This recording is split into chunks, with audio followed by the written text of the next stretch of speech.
YouTube, it's Kathy, and I'm here today to announce the 16th round of the Queer Lit Readathon. Let's get into all the details.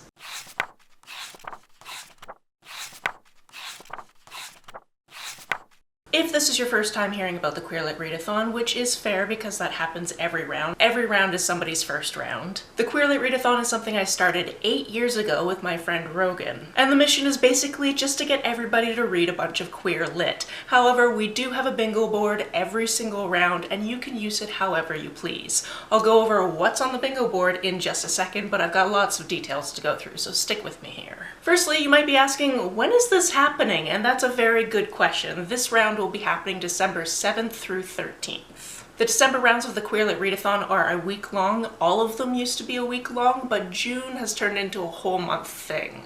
However, in December, everybody's busy doing lots of things, so we've kept it to still just the 1 week. Additionally, I mentioned Rogan before. I love Rogan. Rogan and I created this readathon, like I said, 8 years ago, because we do 2 rounds every year, so this is the 16th one, so wow. And Rogan has actually taken a step back on hosting, but still does all our graphics, which I am very grateful for because I am not good at them. Which means that the graphics for the bingo board and the individual squares that you'll see in this video, that's all Rogan. If you go over to the Instagram, which is queer_lit, all of the graphics for the recommendations that we're going to be doing leading up to the event, also Rogan. So thank you, Rogan. We love you, Rogan. Every round of the Queer Lit Readathon, I like to have a guest host who gets to help me decide what the challenges are going to be for this round. And I'm so delighted to let you know that my guest host for this round is Luna from the Cottage Goth Library. Luna is from Norway, has been participating in the Queer Lit Readathon for years now, and I'm just so delighted that we finally got to collaborate on this together. Much like me, she enjoys the magic of stories, travel, and slow living. On her channel, you'll find things like cozy vlogs, reading splints, sometimes there's travel videos, and as she puts it, glimpses into a more intentional, bookish life. Luna, thank you so much for joining me for this round. I also wanted everybody to know that our personal TBRs for the 16th round of the Queer Lit Readathon will be going up on November 21st, so stay tuned for that. There are certain questions we get every time we do a round, so I'm just going to rapid fire through some of those just so we're all on the same page. People often ask, can I use the same book for multiple challenges? And yes, you definitely can. I'm always so impressed when people are able to do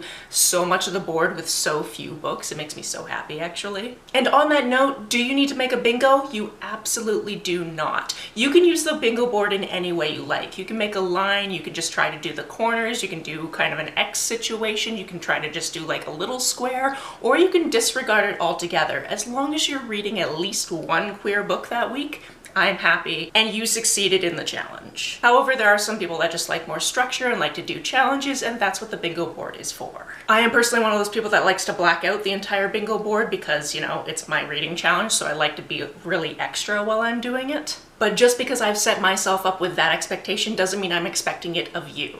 However, if you want to do it, go for it. Also, sometimes people are like, I can't think of a book that matches this challenge, can you help me? And absolutely yes, there's a few different ways you can figure this out.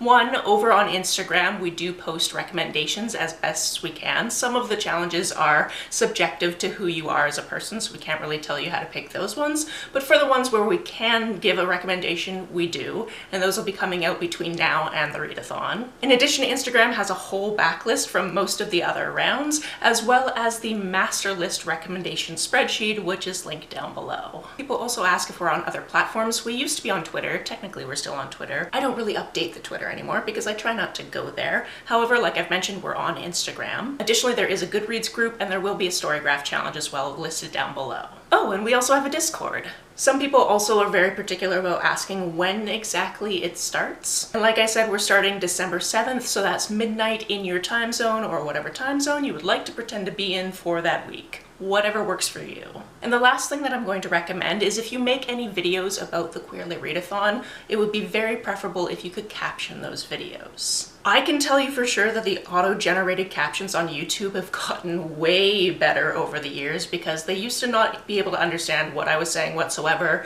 There was no grammar, there was no punctuation, there was no capitalization. And now, for the most part, it tends to understand me with my very North American accent. That being said, if you just throw on the auto-generated captions, often they're not going to pick up everything that you're actually saying. So if you could do captions for your videos, that would be preferable. Making sure your content is accessible accessible is just the right thing to do. Okay, I think that's all the frequently asked questions out of the way. If you have a question at the end of this video, please let me know down below because I would love to answer it for you.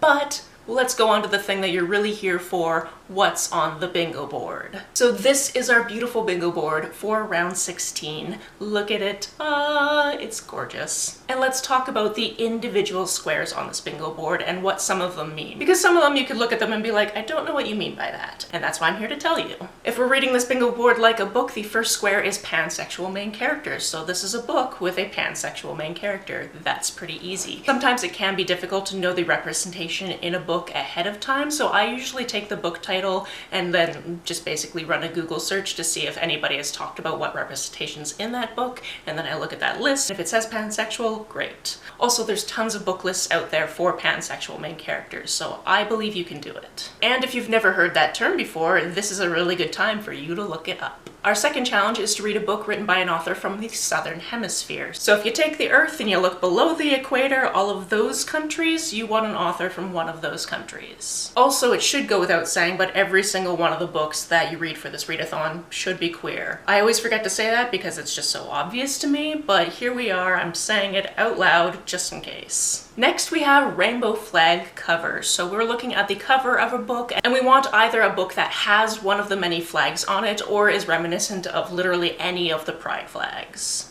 The fourth prompt is always choose your own prompt, so figure out a prompt that you want to fulfill for the readathon and let us know what it is in your TBR, because I always love to see what prompts people wish were on the board. Because even though it is a big bingo board, there are 16 prompts, there's not affinity prompts, so we're not going to be able to put everything on there. The fifth prompt is other language, and this is one of the ones that I was like, I want to be very specific about what this means. And for the sake of this readathon, this means read a book written in a language that is not your native language. We're very specific in using other language instead of translated because some people, like Luna, read in multiple languages. So to be very specific, you're looking for a book that was written in a language that is not your native language and then was later probably translated into this language, or you could read it in that language as well if you also know how to read that language. But I think you know what I'm getting at. Next, we have something pretty explanatory. Read something that's in the fantasy genre. Read whatever subgenre you want from that, but as long as it's fantasy, we're happy. Next, we have a prompt that I don't think we've ever actually done before, and that's to read a picture book. There's now a wide variety of picture books that are coming out that have inclusive family structures in them, and we want you to read one of those, especially because in that country to the south of me, they are being banned at a rapid pace. In fact, in the province to the east of me, I feel like that is happening as well. So we want to keep those on library shelves, up the circulation, or up the sales of them, to be honest. Whichever way you want to go about getting a picture book and reading it for this challenge, please do that. Next, we have season, which is something that can be interpreted in so many different ways. You can read a book that has a very strong feeling towards a particular season. You can read a book that has a certain season in the title. And it doesn't just have to be winter or summer depending on where you are. You could go for fall, you could go for spring, you could technically read a book that has spring in the title, but it doesn't actually have anything to do with the season of spring. It has to do with like an actual spring. Get creative. Prompt 9 is to read a debut book. So this could be a debut for the author in general, or the debut for this author in a new genre or a new age range. The 10th prompt is something I'm particularly interested in, and that's detective. This means that you're going to be reading some form of mystery, and the protagonist in that book is going to be trying to solve some form of mystery. I'm particularly interested in this because I have a whole quest over on PageBrown called Queer Detectives on the Case. So if you're looking for recommendations, that list right there has a bunch of them. And of course, I'll be sure to link that down below for you. I'm of two minds because I personally think that mysteries are really interesting and exciting, but then I also find out that some people particularly don't like mysteries because they see them as like a lower form of literature, which is just weird to me. So I wanted to push them out there. Please read a mystery. Our next prompt is a BIPOC nonfiction, so a nonfiction book that is queer, written by and about Black, Indigenous, and/or people of color. Memoirs count, travel books count. As long as the person is queer and a person of color and it's nonfiction, it counts. Additionally, we'd love if you would pick up a historical fiction because we've always been here, and that is very clear when you read queer historical fiction. Our 13th prompt is to read a TBR oldie, so something that has been on your TBR for at least 5 years, and you've been meaning to get around to it, you just haven't gotten around to it. Now is the time to get around to it. it. Our 14th prompt is to read a middle grade book, and actually now that I think about it, there is another quest on Pagebound all about this, and I'm pretty sure I have gold in that quest. Gold being the badge I got because I've read at least 15 titles in that quest. I'll be sure to link that one down below as well. Prompt number 15 is bookish, and this is what I like to call books. So books where you're following a writer, or you're following somebody who really likes to read, or you're following somebody who works in a bookstore or goes to the library all the time. You know the type of books. There's something in what the character does for a living or does for fun that has a very bookish element to it. I love these types of books, and I'm so excited to see what everybody's going to read for that. And as for the 16th prompt, we want you to read a book with at least 16 letters in the title. We started doing this thing in the last few rounds where the number of the round that we were on also corresponded to that prompt on the board, and this is kind of the last time we can do that. So obviously this is in honor of the round that we're on. But yes, if you can get a book with exactly 16 letters in the title, that's perfect. If you can get a book with more, that's great. If it's a book with under, does not count for this. You can also be a little tricky with this if you like. Say there's an ampersand in the title, but because of that ampersand it doesn't quite make 16, you can just pretend that's the word and. Obviously include all the articles and that type of thing. Whatever gets you to that at least 16 mark, that counts. And there you have it. There are tons of links to check out down below. The official hashtag for the Queer Lit Readathon is hashtag #QueerLitRead, so put that on any posts that you use on social media so we can maybe find them. If you're on Instagram, you can also tag us at @queer_lit,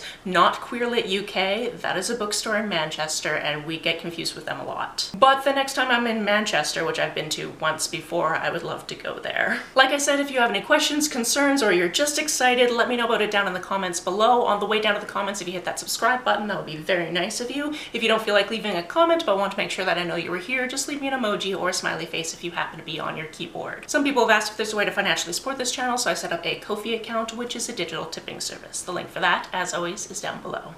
You can like and share this as you see fit, and I will see you very soon. Bye!